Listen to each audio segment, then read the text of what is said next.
Good evening. Like to call to order regular scheduled Park District Board meeting, September 12th, 2019. Kathy, can I get a roll call, please? I am here. Commissioner O'Malley. Here. Commissioner Cook. Here. Commissioner Biedke. Here. Commissioner Sauter.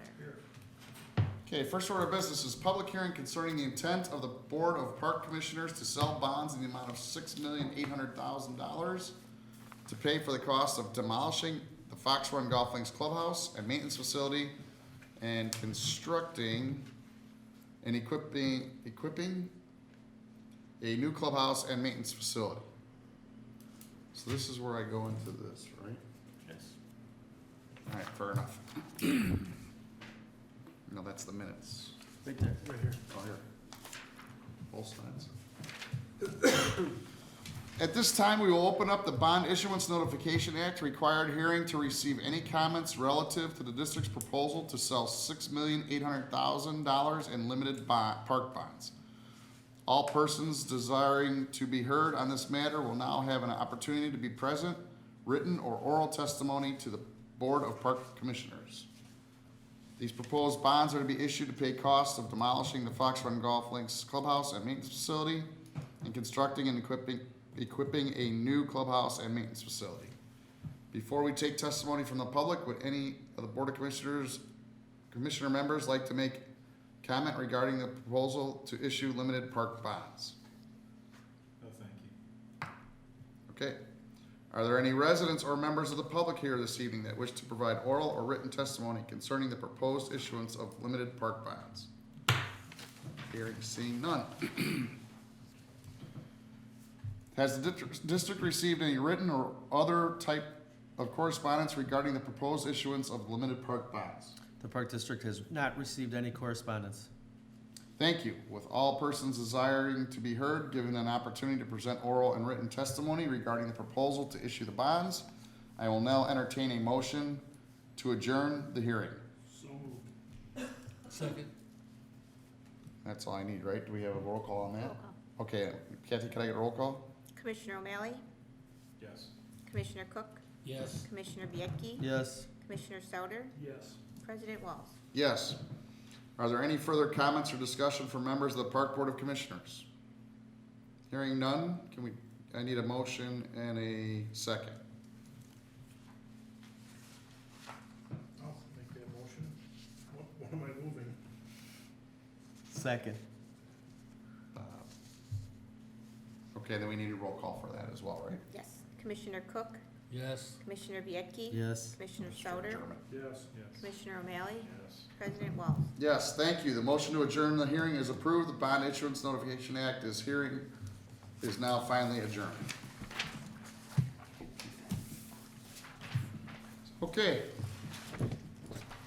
Approval of minutes. I have August 22nd, 2019, Committee of the Whole, and August 22nd, 2019, regular meeting. All those in favor say aye. Aye. No one's opposed. Now I need a motion and a second for August 22nd, 2019, closed session meeting. So moved. Second. Kathy, can I have a roll call, please? Commissioner Biedke. Yes. Commissioner Sauter. Yes. Commissioner O'Malley. Yes. Commissioner Cook. Yes. President Walls. Yes. Public communication, any comments from the audience? Hearing, seeing none. Any correspondence?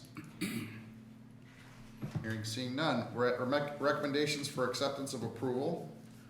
Approval of estimated costs of travel, meals, and lodging for the 2019 NRPA Annual Conference for Commissioners Cook at $1,837.49 and Commissioner O'Malley at $1,743.49. I need a motion and a second. So moved. Second. Okay, can I have a roll call? Commissioner Sauter. Yes. Commissioner O'Malley. Yes. Commissioner Cook. Yes. Commissioner Biedke. Yes. President Walls. Yes. Okay, approval athletic board, advisory board members. I'm not gonna get those right, but, I move the following individuals be appointed to serve a 2-year term as an advisory member to the following boards. The Elk Grove Soccer Advisory Board, Tom Wakani. The Elk Grove Basketball Advisory Board, Diana Garcia and Tom Winooski. I need a motion and a second on that. So moved. Second. Can I get a roll call, please? Ask a question. Sure. Were these replacements or additions? Who is- So, yes, they are, some of the other board members either have left or, have retired. And so, they have already completed, they've been appointed by, or not appointed, Advisory excuse me, board. they've been, brought in by the board. They've seen the video, they've done the manual, they've done all of the training. So now this is the last part. So are we approving this for them to, for finishing the current term of the person they're replacing? Or is this another, A A couple of full them term. are brand new, that the board member's term was gonna be, they decided not to come back. So yes, they are replacing those people that left. okay. All good? But it's their new term. So it's a new term? It's a new term. They're It's not, a new they're term. not extending this person's term. It's a new term for them. Okay, so that's, Yeah, they're starting new. okay. That's what my question. So we had a motion and a second, right? And we Yeah. just need a roll call. Commissioner O'Malley, Yes. Commissioner Cook, Yes, Commissioner Bianchi, Yes. Commissioner Sauter, Yes. President Walls. Yes. Okay, we're at approval of pay request from Shafis Brothers, Inc. for services and materials for the Audubon Outdoor Skate Park, concrete portion of the project in the amount of $102,914.10. I need a motion and a second. So moved. second, Roll call, please. Commissioner Cook, yes, Commissioner Bianchi, Yes. Commissioner Sauter, Yes. Commissioner O'Malley, Yes. President Walls. Yes. We are at items for information. Leisure Services Update, Tammy Miller. So I know everybody's gonna, well, maybe not, is gonna talk about budget time, this is budget season. But I just wanted to kind of give you an idea of the process that the leisure services staff goes through, because we, with our coordinators and our managers, we go through, quite a process. So what happens prior to our coordinators and managers even starting to create their budgets is that we meet with marketing to discuss what's gonna happen next year. We meet with IT to talk about different equipment or technology for next year. We talk with Parks and Planning to talk about the facilities. And so that is the first start, or this first step. Then they start in putting their budgets, and once their budgets are inputted into Encode, they meet with their superintendent. The next meeting, I join them, so there's a third meeting, then we meet with Brad and Ben. So they go through a series of 4 meetings before they even have put it in the budget book. So it's a long process and a detailed one, so I wanna just say thank you to the staff, the leisure services staff, because they do go through quite a budget process and of meetings. So the fitness center, as everybody knows, is getting the upstairs floor replaced with a rubber flooring. And we're actually right on target as far as the progress goes. And we think the project's going well.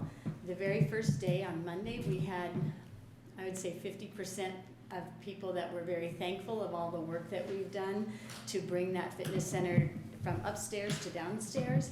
And I would say that there are some people that didn't understand, well, my piece of equipment didn't get moved down, but I can get the same kind of workout with other equipment. So we've had trainers and helpers to try to explain that. Today, we've received quite a few positive feedback saying, you know, thank you for all that you guys have done. Thank you for trying to keep the facility open. We did give out t-shirts. I know that some people got quite a few. I think we had 642 on the first day. But we've also given out passes for people to come back, and we've given out passes for free classes, and that's been received very, very well. So I want to thank the park staff, particularly Ephraim and Matt, for helping lay down some electrical work. I want to thank AJ Collier for all the work that he did, especially over the past weekend, to get all the fitness equipment downstairs with the contractor and putting that flooring down. It's masonite flooring, so it protects our multi-purpose gym floor. So it's taken a lot of teamwork to do that, so appreciate that. The Pavilion Aquatic Center closure, you'll probably talk about that, is over, so I want to thank the patrons for their patience and understanding on that. Last Sunday, the Farmhouse Museum had their Pioneer Day, and also at that event, we had the recognition plaques unveiled for Jim Issel and Darlene Greaves, and I want to thank the commissioners for attending that. That was really nice. So our fall classes have started. Preschool classes started Monday.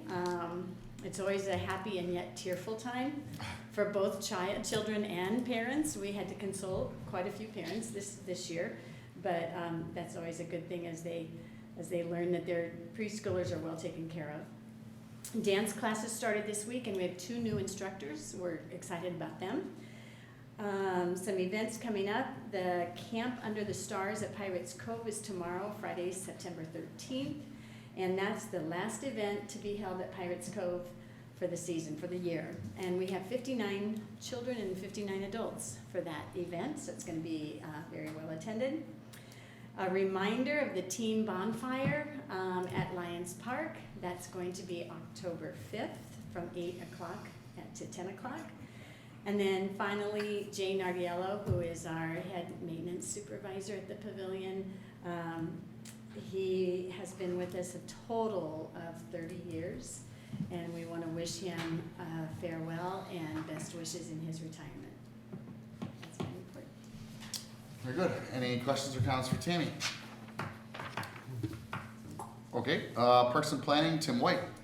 Just have 2 quick updates. The first is the Audubon Skate Park. We're about 99% complete with the project.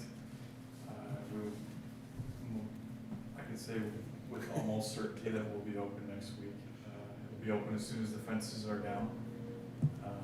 Got a quick clip, I think we got a clip set up for some drone footage that was taken in the skate park yesterday. But we do have an official, just a reminder, we have a grand opening on October 5th at 10 a.m. So I think we'll be promoting that in the next week or so. And as you can see, the park looks great. We had our final review with the architect. There was a few very minor punch list items that are getting wrapped up, some little finishing touches, and It's in such good shape, it looks animated. right. That's what Yeah, it does. That's it. So we've got some bleachers to put out. We have, we've got some, in-house. Final restoration. What's that? Restoration. Restoration, right. That's really cool. But overall, really pleased with it, and there's a lot of excitement. A lot of people are standing outside the fence, asking when will we finish, so I'm pretty excited about that. And then the second item is the capital item from this year, some drainage project at Jensen South. We went out to bid. Bids came in a lot higher than expected, so we're not saying no, but the project is on hold. We're going to reevaluate what we want to do with that, but I'll have an update for the capital committee in October or whenever we meet next. The drone's still going. Oh, there we go. Okay, any questions or comments for Tim?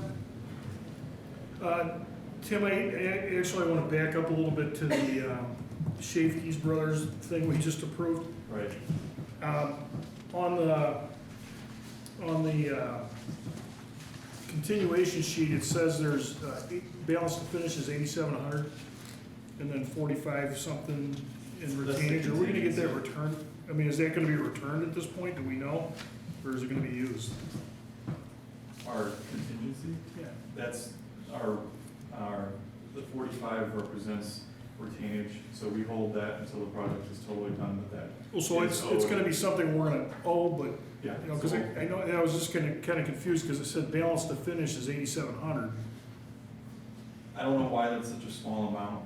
So there would be a payment made in the amount of $8,700, and then once we get. So there's as-built $53,000 of cost still to be. remaining, correct. Still to come. We're not gonna be under budget. There will not be under budget.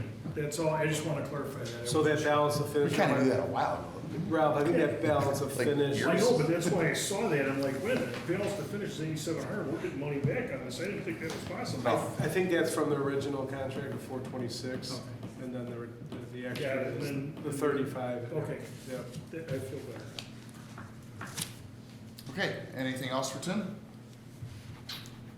All right, golf operations update, Tom Class. It's been busy out by us. Had some great weather so far this summer, the summer months. August was a great month for us. Actually, that was our highest greens fee revenue month that we've had since 2009 for a single month for just for greens fee revenue. So pretty happy about that. I mean, it stays busy in August because a lot of the outings have moved to that time of year. You know, people that used to do outings in May and June, the weather is just so unpredictable now. It seems like we've got all our outings booking in August and September, so it makes for a busy fall season. We also have a lot of events coming up. We've got our club championship this weekend. That is Saturday and Sunday. So if you have signed up, those tee times are on our website. You can find your tee time there. 3 Club Challenge is September 29th. It's a Sunday afternoon.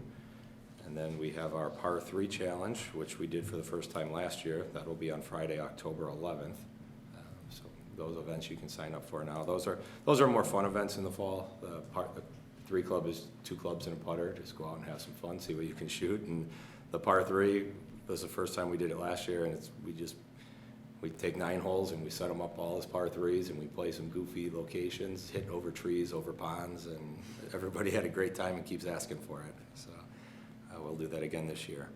Grounds End, in addition to the normal maintenance, we're getting into the fall maintenance stages. We aerated tee boxes last week. If you were out there playing, you might have noticed the tee boxes being aerated, but it's pretty minimal. Most people don't notice when tee boxes are done because it's a 1 or 2 day thing. Greens aeration is scheduled for September 23rd and 24th. It's a Monday and Tuesday, so just people be aware that for those days we'll have 9 holes closed to aerate 9 greens, and then the second day we close the second 9 to aerate those greens. And then he fills the holes, top dress is good, and we're back open for play by Wednesday, weather permitting. We do it in September because the grass is still growing and it helps those holes heal quicker, keeps the greens in better shape, it gets the greens back in better shape quicker for play. Other than that, I mean, both ends are a little short-staffed on the grounds end and our end, so just all the full-time staff is just pitching in to make sure everything keeps running smoothly. And that is it. When do you close the driving range typically, or is it just Typically, totally it's, weather? we'll see how the weather plays out, but typically it's around the 3rd week of October. By then, the revenue that we're bringing in doesn't offset. Once it starts not offsetting the payroll costs and the cost to operate, we say, let's not do it. Okay. But typically, it's right around the end of October. All right, any questions for Tom? Very good. Business services update, Brad Scholes. I think you piggyback on what Tammy said. Budget season is in full swing, so I look forward to going through that process with all the staff and everyone. HR, plenty of positions available. Please check our website to get all the information and to apply. And IT is busy wrapping up the seasonal facilities and putting those to bed, and starting planning on projects for next season. That concludes my report. Quick. Any questions for Brad? Hearing none, let's go to marketing and communications update, Kelly Carver. Okay, mine's a little bit longer. Sorry. So, as you can see, we enhanced the boardroom with a new logo that you'll see there on the back wall. So that was installed this week. Tammy mentioned Pioneer Day, and we were featured this week on the front page of the Journal. So, and there was also some interior pictures. So we'd like to thank the Journal for coverage of that event and all they do to help us, promote our programs. Myself and another staff member attended at the end of August a digital summit conference, and it was really outstanding. It was held in Chicago, and we studied and learned a lot about trends in social media, as well as how people are using social media, as well as digital advertising. So we're hoping that that's going to be very beneficial to us in the coming year. On September 21st, we have the hometown parade here in Elk Grove, and we are going to have a few entries here from the Park District. So we're going to have the Pavilion Dance Center is going to be participating in the parade along with Pavilion Fitness, and then we also have our house baseball and house softball leagues. Will be walking with us in the parade, so please look for us. We're going to be giving out some fun giveaways, and that'll be on September 21st at 2 o'clock. As Tim mentioned, and Tammy, I think, October 5th is our grand opening for the outdoor skate park facility at Audubon. It's going to be from 10 to 12, and the community is welcome and invited to come. We have some fun festivities planned. We've got a DJ, we're gonna have some refreshments, and also some giveaways for that event as well. So that's gonna be October 5th at Audubon Skate Park at the brand new outdoor facility from 10 to 12. I'm very happy to announce that I have a new customer service manager that's overseeing our Hattendorf and Pavilion facilities. It is Lee Furstein, and Lee is one of our Park District staff. She was up in the fitness center as the membership and outreach coordinator, and now she is working with us as our customer service manager. When she replaced Deb D'Onofrio, who retired last week after 20 years of service. So we're really happy and proud to have a lot of staff members that have been with us many years, and speaks greatly for the Park District. Also, we have so many wonderful fall events coming up that I just can't name them all, but if you have a chance to stop by any of the facilities, we have our accordion pocket schedules at the counters at all the facilities, as well as the fall brochure and the program guide. So much happening. If you're looking for something to do, the Park District's definitely the place to spend your time this fall. So that is all I have to say. Any questions or comments for Kelly? Okay, Executive Director update, Ben Curcio. It's getting harder for me to write updates because there's so many good staff here with these great updates. So my list went from 10 to 4 pretty quick. Hampshire, Ray Prost, if you're listening to me, Hampshire Park storm sewer improvements are close to being completed, so that's kind of exciting. We should see some improved drainage at Hampshire Park with that. I was out there with Tim, was that Tuesday? And they're buttoning it up, and they got the pipes in, and it's looking good. So what else? Clark Park Playground. They started the renovation, correct me if I'm wrong, the beginning of August-ish. So we're about maybe a month away. So it's the Clark Park 2 to 5 that's being replaced, and so we'll be looking for that to be opening soon. Master plan. We are in the process of finishing the analyze phase of the master plan, which includes parks and facilities, and then we'll be working towards our what they call the connect phase, which will include a community engagement survey, which will come out in October, and that'll last for about 4 weeks. So it'll be all digital. You'll be able to go online and fill out a survey and give us your feedback. So please do that, and more information to come on that. And then once we compile all this information into a summary or a needs assessment, we'll schedule a board workshop in November, and the plan would be to do that at the committee of the whole in November. And then last but not least, thank you to all staff for all your hard work this dedication this summer, making it fun and safe. And then again, I'll reiterate, thank you for your great job you're doing on the budget and capital budget processes to date. Thank you. Any questions or comments for Ben? Yeah, the capital budget process, and maybe Brad, this is for you. Did we get many requests from the athletic programs? I I would believe say more than I've ever gotten. 4 or 3 or 4? 3 or 4. Yeah. Okay. 3. Which is 3 Couple more were than we've pretty gotten in the past. That's so- what I mean, we've gotten actually, yeah. Good to Okay, know. Okay, no questions for Ben, so we're at old business. Any old business? Yeah, I have one subject. Sure. Tamara should keep an eye on Tammy because it should make her happy. I think we need to revisit the policy on allowing food into the Rainbow Falls. The intent is being violated right now. The intent when the Board of Commissioners decided to allow food into Rainbow Falls was not to gouge our residents. So if they wanted to bring in a bag of chips to share with their children, or if they wanted to bring in ham sandwiches, peanut butter and jelly, that's fine. Instead of going to the concession stand and buying a bottle of water for $2, you bring in your own bottle of water that might have cost you 20 cents. Fair, it's our residents, no reason to expect them to pay.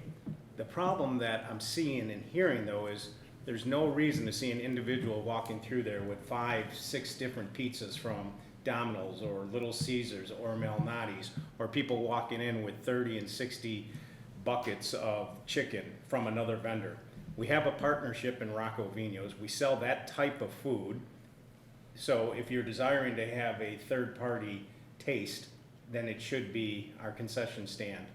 So I think that's something we as commissioners should talk with staff and Jason Dale, and maybe even Rocco Vino's, and take a look at the subject again, because it certainly wasn't my intent. My intent was to keep it simple and allow our residents to bring in some food that can be enjoyed, not to go out and bring in some other third-party food. So I'd like to hear your guys' opinion at a committee of the whole or something. Yeah, thank you, just put it on the list for next. So I just want to add something though. We are going to go out to bid for, because our contract with Rocco Vino's is now over. So that is a big thing, to allow food or not to allow food in part of our bid. So we kind of need to know that in the next month or so. So if that can be in the next month, that'd be great. Well, I think what I'm hearing from Commissioner O'Malley is maybe put a little more teeth into the stipulation of what is allowed to come in. You know, can you bring in 12 boxes of Domino's pizza? Maybe there's some little more teeth into what the So are you saying third still allow them party- to bring in food or not to bring in food? To me, right now it's there's a major difference between a mother or a family member preparing some food that you're getting just right from Jewel Osco and making sandwiches and having chips. You know, there's a big difference when you're actually running to McDonald's and bringing in 6 or 7 bags for your children and that. You know, my intent wasn't to subsidize any other fast food outlet at the expense of Rocco Vino's. You know, and who is our partner, or whoever our vendor is going to be. Correct. So that's all. So I guess I would just want so the I want to language see that, to the be- language just be stipulated, or again, I know we check the coolers that are coming in for the type of beverages, certainly no alcohol. I just think, probably like Ben said, just maybe take a look at the language a little bit more and what we're allowing in and what we're not. Just off the top, what about just limiting it to a certain size? You know, you can have a cooler or a basket no bigger than X by X. And we've had that discussion before, but yeah, I think we should revisit it. Okay. My only concern is families that have larger families, so like, I have 4 kids, there's 6 of us, so I can only feed like 3 of them, I can't feed one of them with certain, something. It's just that, you got large families, gotta be considerate of How it. much food do you need that wouldn't fit in a cooler this by this? You got large families. You got 3, so, and I like to eat, obviously. I'm just saying, what, I'm not at that point, Bob. What couldn't you Mine bring? was the outside, if you can buy a pizza inside, there's no reason to buy 6 pizzas from the outside. That's all, when we have a partner that's inside. And again, that's why it'll be a discussion between staff and commissioners, May the best compromise come out of this. Okay, any other old business, or was that new business? That was old. That was old. Any new business? Okay, we're paying the bills, August 22nd, 2019, to the amount of $40,714.12. August 29th, 2019, in the amount of $349,703.36. And September 5th, 2019, in the amount of $72,568.96. So moved. second? Can I get a roll call, please? Commissioner Bianchi? Yes. Commissioner Sauter? Yes. Commissioner O'Malley? Yes. Commissioner Cook? Yes. President Wolf? Yes. Okay, I need a motion and a second to adjourn to closed session for the purpose of discussing personnel per 2C1. So moved. Need a motion and a second? Second.